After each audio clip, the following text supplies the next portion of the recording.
This is intended for mature audiences only, so please use discretion when listening.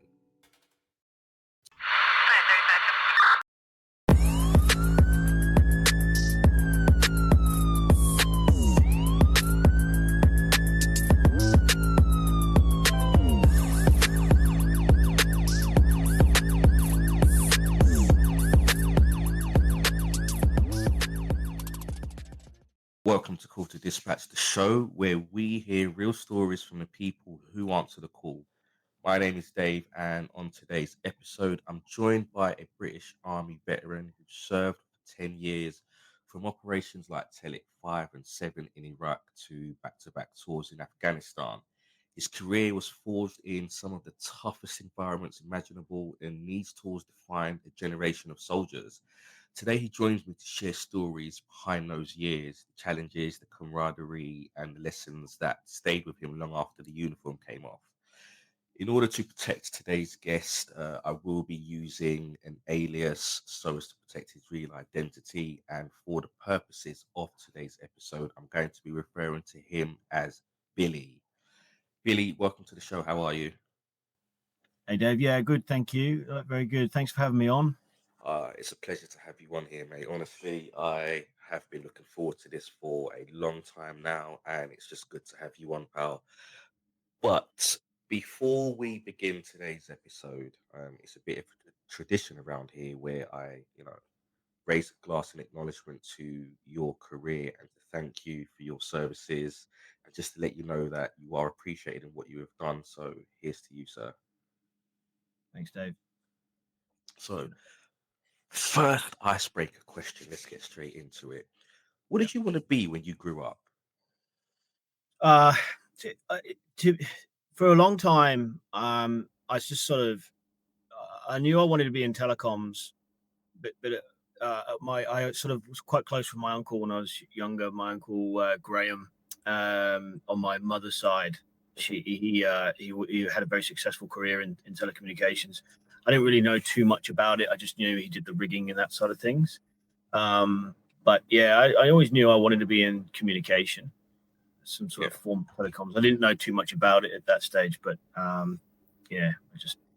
wasn't one of these kids that that dreamt about being some sort of some crazy dream like job or whatever. It was for a very long time during my schooling years. I really didn't know what I wanted to do, to be honest. It was just one of those things where I just went through my schooling years. I didn't like school, if I'm being really honest. I really didn't enjoy the process at all. But yeah, in my later years, I just sort of, as I was getting closer and closer to that stage of leaving school and that sort of stuff, it was the telecom side of it that I was sort of keen to get into. So you joined the army back in the early 2000s. What drew you to the military service in the first place? Again, I think going back to not really knowing what I wanted to do, and I left things right until the last minute, if I'm being really honest with you. But my dad served 22 years in the British Army. He was Royal Military Police, and he had some pretty cool. He had a pretty cool role, to be fair, within that organization. So he was close protection. So he had a number of high profile individuals that he was directly or indirectly responsible for protecting and ensuring their safety. And it was pretty cool. Like, he used to come back and share some pretty cool stories and some of the bits and pieces. He did some pretty extravagant tours himself. He went out and did tours out in Macedonia, northern Nigeria, some places around the world. And he always used to, he'd never go into too much detail about stuff, but he always used to share bits and pieces, a few stories and stuff like that. And I just thought it was so cool, the whole traveling the world, exploring different countries and bits and pieces. So that's what appealed to me more than anything else. Was there any ever fear about your dad's safety while he was in the army? Not that I was aware of. Not that I was aware of. Like, I think when I was younger, just to protect us, like obviously he wanted to protect my brother and I from for security reasons or whatever, but he never really went into depths. It was only until later years when he would share a few more stories about how there was a few bits and pieces that there was situations that developed that could have led to security breaches and concerns in people's safety, for sure. So yeah, but he was, I think for the right reasons, he was very careful about what he divulged to us at that stage. Yeah. So when you decided to make the decision to join the army, what was your family's reaction to that? Did anybody try to talk you out of it? I don't think my mum was best impressed. My mum, she would obviously loved us to pieces like any mum would. I think she, at the time, she knew what the military life was all about, and she knew the dangers all too well. With my dad being in for so long, and the tours of duty that my dad did, so she knew exactly what I was getting in for. I think she probably knew what I was getting in for more than I did, to be fair. So it was probably my mum. My dad was actually still going away quite a bit in my later years of schooling. So when I was sort of 15, 16, my dad was going away quite a bit. So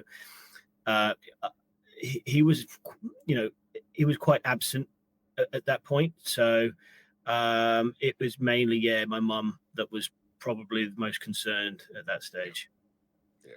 So what was life like for a young soldier back then? Well, so and you say young, like when you look back now. I mean, I'm knocking on the door to 40, and it just seems like such a lifetime ago now. And it pretty much was. It was a completely different life back then. It's just so different. Like all at that age is school. Like you go through your schooling, you go through the schooling years. You go through that system, and then you sort of at 16.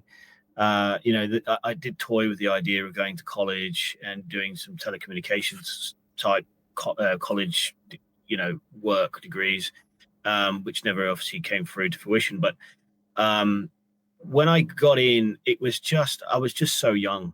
I was just so young at that point, and it was you just don't you just don't know what to expect. At that, you're just still wet behind the ears, so to speak. You're open-minded, and that's really what it was all about for me. Like I knew to a certain point that it wasn't going to be easy. I knew that the especially back then, back in the early 2000s, the process to actually get into the military was actually quite tough because at that point the recruitment drive was still pretty strong. And there was still a lot of people applying. So at that stage, you still had to go through quite a rigorous process to get in. But I was just, like you say, just young, didn't know what to expect. I was open-minded, and I just had my eyes wide open, my ears folded, pinned back, and it was really just I was on receive. I was just on receive mode at that point. So when you look back now over the years, how do you think the army changed you from when you first signed up to who you are today? I think the one thing that the army has done for me is like I grew up. I think I grew up pretty quick. Like I learned the basics. The basics of looking after yourself. Self care. Ironing your own clothes, washing your own clothes. Taking care of yourself because it was important. And you realize that, especially when you deployed out into the field. If you don't look after yourself, you'll go down very quickly. And that's everything from especially when you're in wet, cold environments, like just basic stuff like keeping your feet dry, making sure that you're powdering your feet, making sure that your wet dry drills, that sort of stuff is on par. Like it's having that discipline to make sure that you're looking after yourself, because if you don't do that, you quickly you can't look after anyone else, essentially.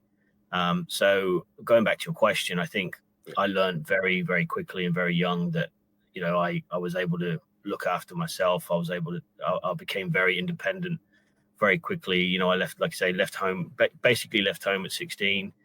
And I was taught the basics to how to survive in combatant environments, and also just in domestic environments as well. So it's always just allowed me to become independent. And I think one thing as well is competitiveness. One thing that the army teaches you in the early days, or throughout my career, was how to be competitive. I think I've always naturally had that organically. That, you know, that's a small part of me, but the army draws that out of you. And that's, you know, when I look at myself today and what my profession in real estate, it's you know, being in that industry now, it's an extremely competitive industry, probably one of the most competitive industries there is out there. And I think everything that I've done in the military, you know, drawing out that competitiveness, you know, having that autonomy and that drive to get up every morning, have that discipline to do what you need to do to train, look after myself, and then utilize that in my career now. Yeah, it's helped tenfold. Yeah. Let's move on to the tours that you did manage to do. So we'll start with Operation Telic 5 and 7, which I believe took place in Iraq. Can you paint a picture of what those deployments were like? Well, again, you know, that first tour in Iraq, I was 18 years old. And again, on that particular tour, it was really just not even knowing what to expect. You know, I've got sort of memories of, you know, going out there. I actually went out there on my own, would you believe? Like, I didn't have, we had a detachment out there, you know, that would remain out there. It was a temporary detachment. Like, we always had some sort of unit in Basra. When I was deployed out on those two Telic tours, my main role as a radio systems operator was to provide ground to air communications. So ultimately, it was shift work. It was glorified shift work, really. So I was going out there working in the main headquarters in Basra, and I would sit in the corner, in the radio operators corner, and I would sit there. I would do 12-hour shifts, and I'd ultimately, you know, maintain and communicate over various different radio systems, and speak to helicopter pilots, that sort of stuff. But you know, the whole process of getting out there in bits and pieces was, you know, it was all new to me at that stage, especially Telic 5, because again, just didn't know what to expect. Young 18-year-old. You know, I've got flashback memories of, you know, when that tailgate first came down.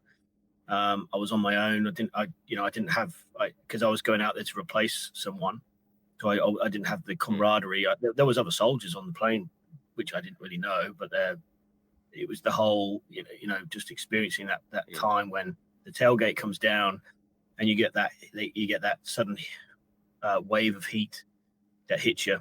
And there's this sort of smell in the air. It's hard to explain, but there's a lot of at the time. There was a lot of like dead carcasses and animal carcasses and stuff that just didn't get cleared, and it was just a very very foul smell in the air, you know. And I always remember that when that tailgate first came down, and you get that rush of heat. And it was just an experience. You just go through that process of, you get shown, you know, where your accommodation is, you know, very basic tents at that point. You have your little bed space, little mosquito net, which was like your little ground zero, if you like. But yeah, it was just one of those things where I just didn't know what to expect. But it was really, like I say, glorified, you know, radio shift work, essentially. And you know, just keeping the security. But yeah, that was an experience, especially at that age. Yeah. Was there a particular mission or day that tested you in particular in like mentally, emotionally? Was there anything out there that tested you in that way? In the Telic tours, there actually wasn't, like, I wasn't involved in too many sort of major incidents. Like, by that stage, the main invasion had happened in 2003 when Saddam Hussein hit that had already been pretty much taken care of. We were really just there as a show of force at that point. So the activity wasn't too frequent at that point. Like the Al Qaeda, that was predominantly the main antagonists. At that stage, there was obviously still fractions of that going around. There was one particular situation on the second tour in 2006. I think it was May, and there was the Lynx helicopter got shot down in the Basra city center. That was a pretty significant. Yeah, that was a pretty significant situation because we hadn't seen any major issues or activity, especially in that area, for a very long time, probably since 2003. And I was actually about to go on to night shift, and this helicopter, this Lynx, had just been shot down. They believe it was by a RPG, so a rocket propelled grenade, by one of the Al Qaeda fractions. And yeah, it was a significant event because British soldiers died. And after the helicopter had crashed, there was obviously troops. Troops were deployed into the area as well, and there was gunfights and bits and pieces. So it was pretty intense. Even though I was nowhere near that location, it was pretty intense in the headquarters, I can tell you, because a colleague of mine that had already done a 12-hour shift on the radio, unfortunately, had to do another 6 hours. But as a backup, I then was waited in the ops room, just as a backup. But it was an intense period of time. You had all of the staff officers from every corner of the barracks in there. I just felt for my colleague at the time, because when you every conversation that happens over the radio, it's all logged, and I mean everything. Because of this incident, he had to sit there and continue to log, continue to work on and work with the staff officers and bits and pieces, because there was obviously a developing situation after that as well. And I eventually, what we did was we set up a second detachment just outside of the headquarters, just as a backup. But that was a pretty significant event. And, and like I say, even though I wasn't right there, in the city where it happened, you still felt the intensity of the situation and the security breach that we experienced. So you then went on to do 2 back-to-back tours in Iraq later in your career, and I believe the first tour was with a Danish infantry unit. What was it like working alongside an international unit? Yeah. So I did the 2 tours in Afghanistan, following those 2 tours in Telic in Iraq. The first tour that I did, which was Herrick 8, 2008. That was it was probably the hairiest of all my tours. That first Afghan deployment. I was, again, still raw signals at that period of time. I was on a rear link. We called them rear link detachments. So I was basically the British link communicator that was attached to the Odin company, ISAF 5 they were called, and they were literally family to me. In the beginning, again, it was a very scary situation for me because I got deployed in a very central location in the Helmand province.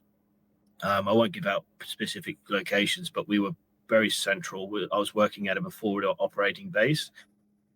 And I was the only British soldier there at the time, when I first deployed. And it was pretty scary because everybody was just talking Danish. I didn't know the language. But what I will say about these guys, and I do still speak to some of them even now, is that they were just incredible to work with. Very, very professional. The officer commanding, who absolute gent, and an incredibly inspiring leader, someone that is just his ability of command and control of the troops on the ground was just exceptional, and he was an absolute pleasure to work with. We had the main makeup of deployment really was myself, the Danish operator. You'd have the officer commanding, who's basically equivalent of a British major. And then you had the other sort of immediate team would be the APC driver, so the armored personnel carrier that we used to travel around in, and then the gunner. So there'd be 5 of us, and wherever we went, we'd be together, whether it be on long-term desert operations or whether we were on foot, patrolling around. And we were practically family, and these guys were absolutely incredible. The camaraderie that we shared was like no other. We experienced situations on a daily basis where we were subjected to pretty intense gunfights, small arms fire, rocket propelled grenades, you name it. We were subjected to some pretty intense war fighting, and we were, I mean, I still remember the first patrol that we'd done quite a few patrols, but I remember the first patrol that we did where we came under small arms fire and RPG, and it's just one of those situations where you just never know how you're going to react to something like that. When you've got, you hear the whizzing and the wisps of the rounds and the bullets flying over your head, and you kind of just all you can do in that situation is so I remember just sort of looking to my left and my right. Your natural instinct is to think, I'm okay, I'm still alive. Like, what have we got to do? And me as the communicator there with the radio, I used to have the radios on my back. I would have that vital link from from the patrol on the ground back to the British headquarters, which was located to the west of Afghan. And I just knew that I had a job to do. Essentially, people were depending on me, and I just had to do what needed to be done. And it was just about, getting on the radio, calling it in, making sure that the headquarters were aware that we were in contacts, and it was just feeding information back and making sure that we got the support that we needed on the ground, whether it be Kazivak or whether it be initial show of force. But yeah, we all had a job to do, and we all mucked in and made sure that we did what we needed to do to get stuff done. It was pretty intense, for sure. So you've clearly been in some extremely intense environments, situations where the average person wouldn't sort of find themselves in. What coping mechanisms or habits helped you to manage the stress that you were under? At the time, it was that period of time shortly after a patrol was your camaraderie. Like, if you was to shut yourself away and not talk, that was the worst thing you could do. The worst thing you could do. I remember one of the worst, one of the most hellbent sort of patrols that we come back from was, I think the patrol, it was only supposed to last a couple of hours. They're never supposed to be go much more longer than that. But there was one particular patrol where we come under fire by from a platoon size worth of Taliban. you're talking sort of 30 to 35 Taliban soldiers that had fanned out in front of us, and we were sort of quite pinned in at one point. We'd actually had two of our Danish front lead soldiers had also stepped on a IED, so an explosive, improvised explosive device as well. So the situation became like, you can be patrolling along and then you can find yourself in a situation that is very complicated because you've got soldiers that are down, that have lost limbs. You're under fire, and it's in those moments that you really you look to the leadership at that point, and that's why I've got so much uh, good things to say about the leader that we had, because he was able to orchestrate, remain calm under pressure, and he was able to command and lead, which was what everybody looked for, and we're lucky to have that. But there was that particular time we were lucky. We had the mortar fire controller, British mortar fire controller, that who used to come out. He would have a radio on that would have communication back to the mortars back in the fob, and luckily we had that support, because if we didn't, then things could have been very different. But yeah, it was just those sort of patrols that you come out thinking, like, you can sit there and stew, and it's not just mental. It's not just a mental thing; it's a physical thing as well. Like, when we managed to get those two wounded soldiers away, and we got them casevaced out of there via helicopter, we could then start to orchestrate. We could start to plan and decide what we were going to do. We either press forward or we get out of there.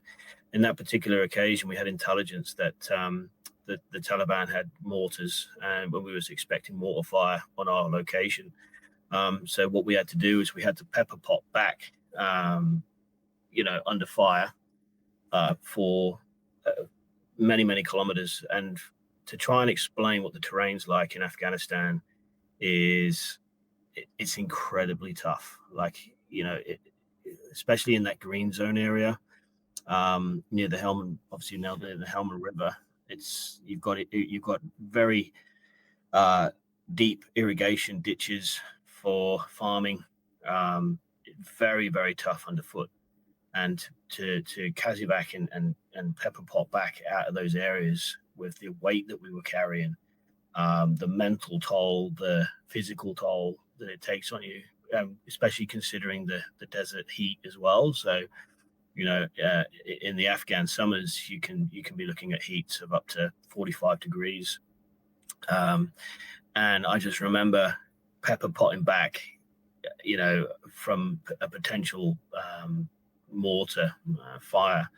And I just remember getting back in that APC, and I was just an absolute sweaty mess, like absolute, like your adrenaline's pumping, your heart pumping, like you just like there was so many times where I was so hot, like so dehydrated that I wasn't sweating anymore. I just had lines of salt that would just be like, lines of salt that would just be all over my body.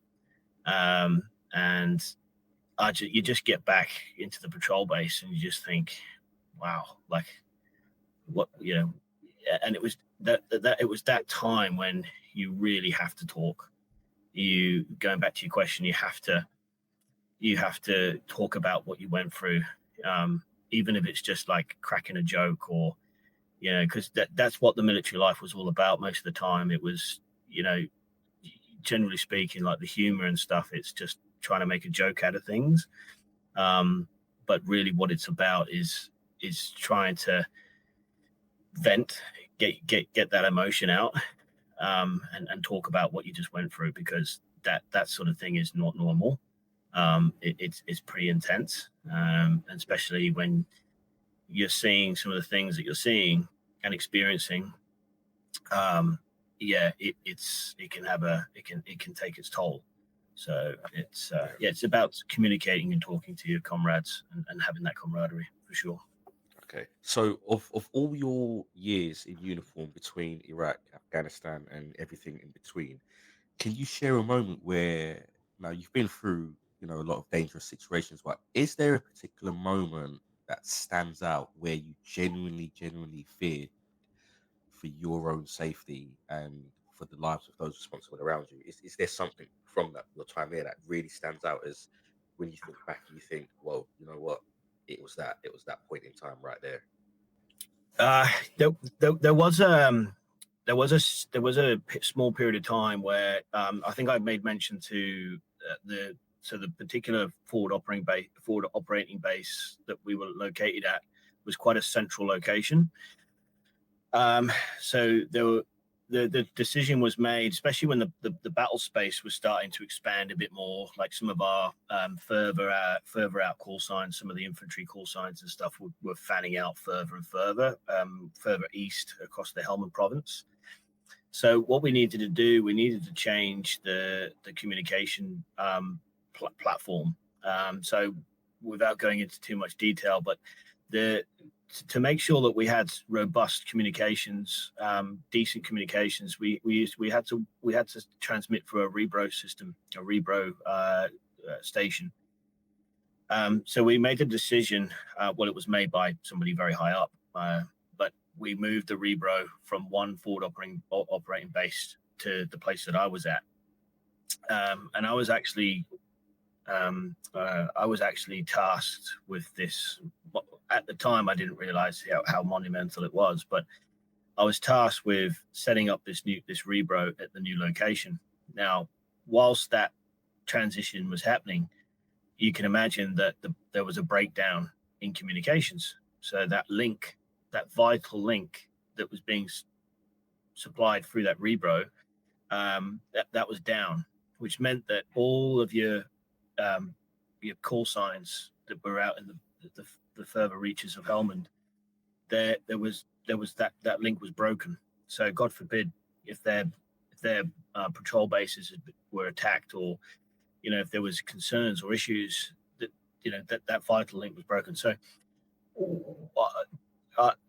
looking back on it now, I didn't realize just how important that period of time was to get that rebro into location, and then to establish the communications, and get that real vital link back up and running, to make sure that the headquarters were able to then transmit through out to those call signs.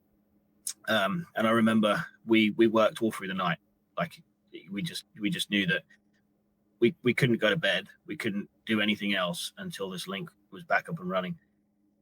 And I remember it now, like it was me and a colleague who were just, you go through a process. You've got different, the way it works is you transmit on one frequency, and then the rebro pushes it out on another, and you just got to make sure that all your systems, your radio, the frequencies are correct, the settings are all correct, and the power and all this sort of stuff, and everything in between. You've also got to think about your dipoles. So when you're transmitting, are you transmitting on the right power? Is your dipole high enough? All these little things. And we always used to say fighting for comms, because it was something that you did. Sometimes you had to fight for it, in the sense that it wasn't like you just turn on a switch and it just magically appears. There's so many culminating factors that's involved to be able to establish good, effective communication. And we worked all through the night. And I remember it was like 4 or 5 o'clock in the morning, and we were like still, doing the radio checks to the outer call signs, and nothing was coming in.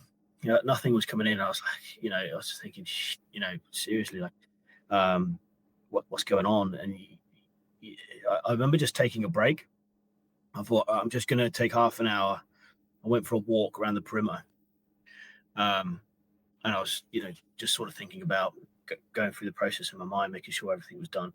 And then after that little break, after that walk, I came back, didn't touch anything, did a radio check to one of the call signs, and come in clear as day. And this was one of the furthest call signs that we had out on the battle space. And they came back and said, radio check, okay.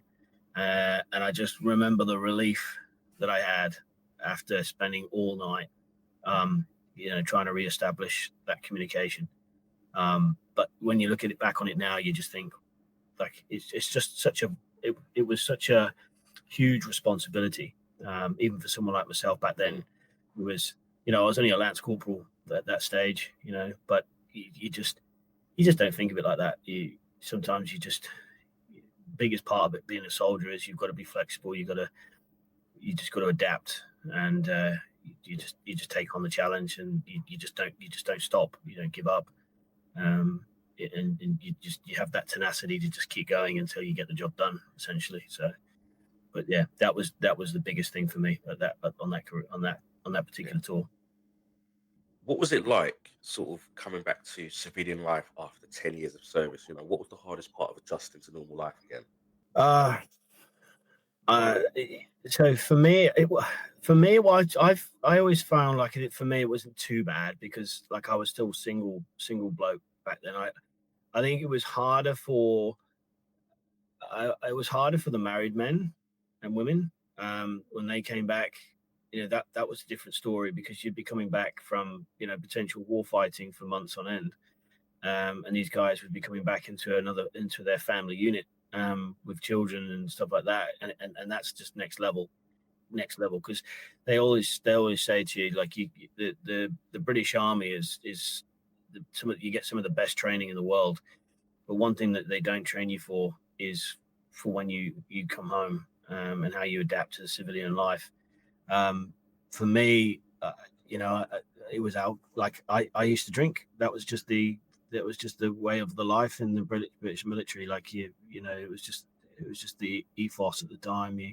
To socialize, you go out, you drink, and that's what I did. So rather than doing it in a forward operating base, eating ration packs and stuff like that, I would just continue that in back in the UK, and I'd go out, would spend time with colleagues, and family, and that transition. I actually found the transition not too bad when I first got back. It was only until years later, which is when things started to sort of come back, haunt me. Some of the memories from some of the events that had happened, some of the intense war fighting, and yeah, look, without going too into depth, but yeah, there was some things that should have been addressed when I first left the military. They weren't. I didn't address them. I just sort of shrugged them under the carpet and moved on, which is probably one of the worst things I could have done because and anyone listening to this, I think it's just so important to you've got to address this stuff. The help and support is much better now in the British military. Like even in in the 16 Air Assault Brigade, which is where I worked, they've got incredible support services there now. Stuff that was just being implemented when I left. But yeah, there's so much more focus on mental health and that sort of thing now, which is great, what people need. But unfortunately, there's a lot of people, including myself, that didn't quite get that support, at that time. So so initially fine, but years later, it did come back to haunt me. And I had to go through various different therapy sessions. I had to go through all sorts of support, and I was even doing at one stage I was going into meetings with other veterans that were experiencing similar things to me, where again it was just that reoccurring pattern where it's about talking about your experiences, talking about what you're comfortable with, of course, but being careful not to trigger anyone else. But at the same time, it's that camaraderie, being with other soldiers sort of experience what you've experienced. But yeah, it gets to a point where you have to acknowledge what's happening. Yeah, and I got to a point where I was really heavily drinking. It was very unsafe, stuff. and I had to sort of acknowledge that what was going on wasn't normal. And I sought, eventually I sought help, and went through a plethora of different support systems and bits and pieces, and it takes time, right? It doesn't happen overnight. I still get sort of little triggers here and there, and even now, I don't think that's going to ever go away. But the importance of having that therapy and that training uh, will help you um, to to help you with when those triggers happen, and how to react, and how to uh, just simple things like you're going for walks, going for um, breathing exercises, all that sort of stuff, and acknowledging what is actually happening to you. It's just a big step. But yeah, it's definitely been a journey. But you've got some stage you've got to acknowledge that what's happening is not right, and you have to seek help, and you will get Yeah. there. So, if final question of the day, if there's one message or one takeaway from your life and service that you want the listeners to remember, what would it be?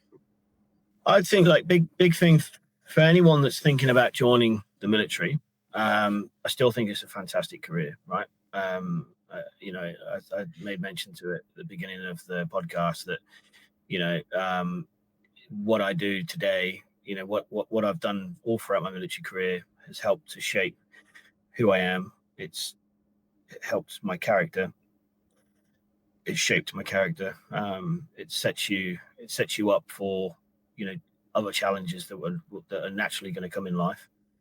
My biggest advice, though, to anyone who's thinking about joining, or is whether it's Navy, military, Navy, or RAF, or Army, my biggest advice would be to have a plan. In the civilian world, they call them PDPs, which is the personal development Mm, plans. I think it's so important that when you're in an organization such as the British military, uh, the world's your oyster. There is so much um, training, courses that you can do. It's phenomenal. Like and yes, you're going to experience a lot of the time. You're pretty much going to get told to a certain extent, what you're going to do and what they're going to need you for. But at the same time, you should definitely use it to your own advantage as well. So, and that starts by having your own plan, having your own goals, um, have an understanding of why you want to join the military, and then think long term about what it is that you want to gain from it, and how's it going to help you in civilian life. That is the biggest thing you got to think about. Because I didn't think about any of that. I was just like gun ho, get in, and I just went from one thing to the next, which is fine. I kept busy. It was a very busy period, but at the same time, you got to think long term as well. Like, what is it that you want to get out of the military? Speak to your training wing representatives, sit down with them, tell them what it is that you're interested in, what you want to do, and it's their responsibility, it's their role to be able to sit down with you and explain to you all the different courses that are available. Because unless you go seeking it, you just won't fall on your lap. So it's just good to have a plan, know what it is that you want to do, what do you want to get from the military life, and then how's it going to help you when you eventually get out the military and then go into civilian life. And you've got to think that long term as well, because so many people they just go through their career, and I know so many people that are absolutely dreading getting out of the military, because um, it becomes all they know. But if you can have a long term plan, and you've got this preparation, and you kind of know what you want to do when you get out, and you're taking all the things that you want to do in the military, and you can use that to your advantage. That would be my biggest advice to anyone, for sure. that is a powerful lesson, and I really appreciate you imparting that knowledge on our listeners, and also for sharing your stories today. So I just want to take this opportunity to thank you for your time, thank you for your service, and it has been an absolute pleasure speaking to you today, sir. Thanks, Dave. I appreciate having me on. Service doesn't end when the uniform comes off. It lives on in memories, in lessons, and in the people forever changed by it. It takes strength to serve, but it takes something even deeper to look back and share the truth of what service really costs. Today's conversation was about more than just uniforms and deployments. It was about courage. It was about loss. It was about brotherhood. And it was about the lessons that follow you home. To Billy, thank you for your service. Thank you for your honesty. And thank you for your willingness to pull back the curtain on what life and conflict truly means. And to our listeners, remember, behind every headline and every operation, there's a human story like this one. Until next time, stay curious, keep listening, and honor those who serve by hearing their stories. This is Call to Dispatch. Thank you for listening.